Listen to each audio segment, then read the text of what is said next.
what a lot of our people tend to do is, well, let's get into the rituals and ceremonies and our religion.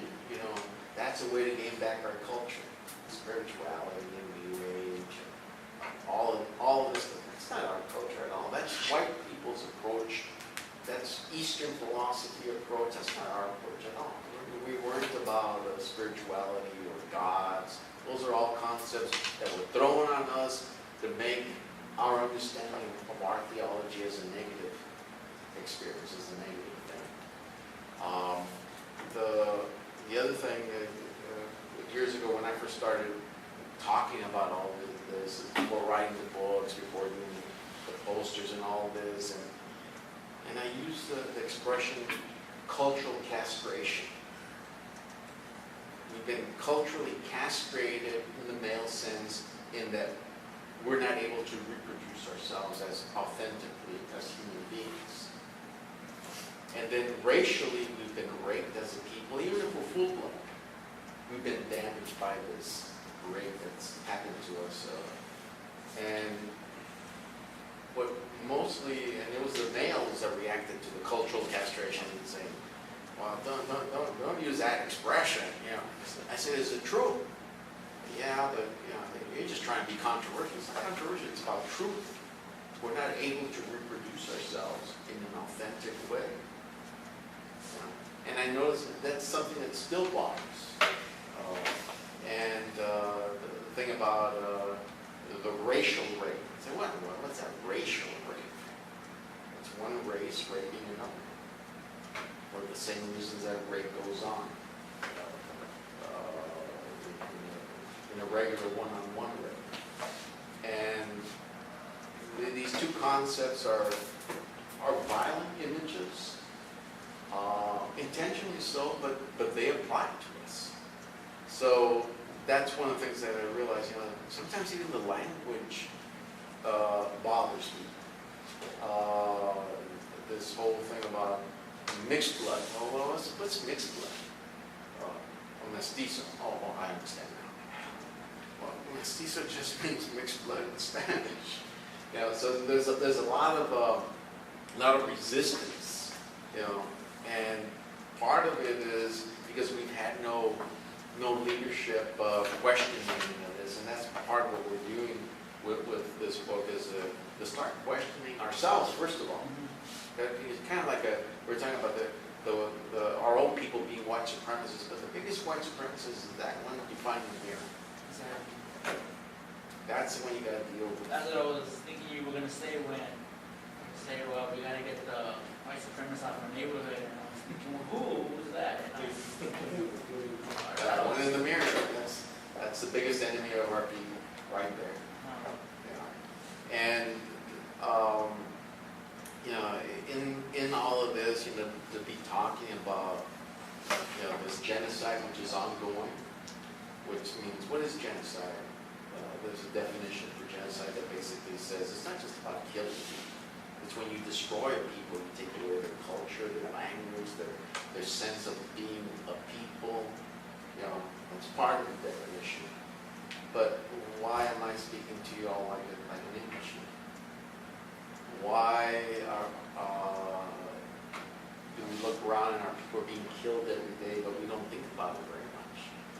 Yeah, more of our people are being killed than, say, all the people being killed in Palestine. Think of the numbers of how many of our people are being killed every week in gangs. Oh, but that's just gangs.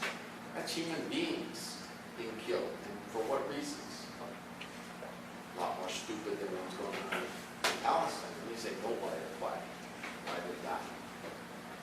Kind of calm now, but there have been more people killed, but there are more people still being killed altogether through the gangs. And talks about reconstructing ourselves as Nican Tlaca. Sounds easy, reconstructing. Well, you can't reconstruct unless you have kind of the blueprints, right? And that's why you need to know this history. Yeah, that's why you have to visually see the architecture. That's why you have to take a look at the codices so you know what the art was like. That's why you have to have an understanding understanding of the theology, not the spirituality that came out of white people's interpretation or the white people's interpretation of the gods and the focus on human sacrifice. That's one of the good things about the book Before Columbus that man wrote. It says, well, actually there were more human sacrifices going on in Europe at the time, you know, through the Inquisition and the people who were being executed publicly. You know. So, yeah, reconstructing ourselves, you have to base it on some serious study. And this is kind of like a first step to help you understand what it is that you should be studying and what is important. Understanding that our civilizations are older than European civilizations. And with the latest information, our civilizations are older than most of the civilizations around the world. But what does that mean? If you don't understand history, if you don't understand, you know, just the concept of, well, okay, so what? Even if we were the oldest civilization, what does that mean? We're still poor, and we were bright people. Talk to that. We have been taught. You didn't come out of the womb thinking about that. We've been taught to be ignorant and to stay ignorant. We've been taught to think of ourselves as inferior. So, a whole bunch of things that go into the introduction, just for you to think about. And then we get into the section on accomplishments. It's an introduction that says, well, we made all these accomplishments, and yeah, okay, we were great and all that, but what happened? We were so great, how come white people just like rolled over us? Well, it's not that simple. But then, if you want to simplify it, you can say smallpox. That's the answer. But then, you have to start explaining that smallpox was the secret of European success and how they were able to destroy us. And in that destruction went our leadership, went the burning of the books, went the whole destruction of what existed. The first thing that starts out is the theology. And I use this image because this is a basic understanding of theology of the duality, which is the duality of our Creator, the duality that we find in the universe, a symbol of life and death and how they're interconnected. Every day, all of us, in order to be alive, we're eating death. Every day you eat death. And you don't say, wow, these enchiladas are death. You know, whatever you're going to be eating, your McDonald's burger is, some death, you know.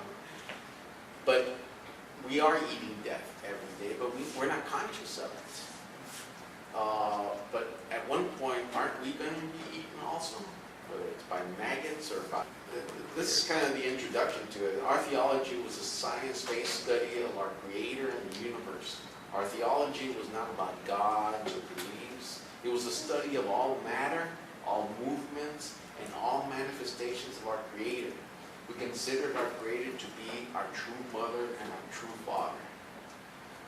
And this gets into the thing about, well, how come it shows like all these gods and blah, blah, blah. It's like, I've used this as an example to people and say, well, okay, here's an album, here's your family album of you, okay? And say your name is you, okay?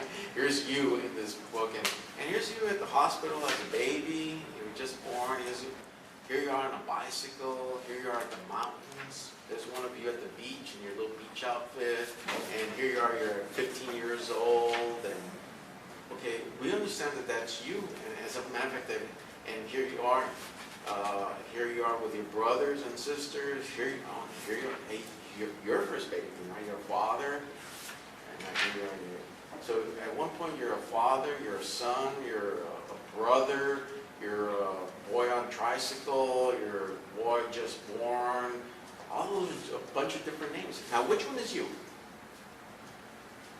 Well,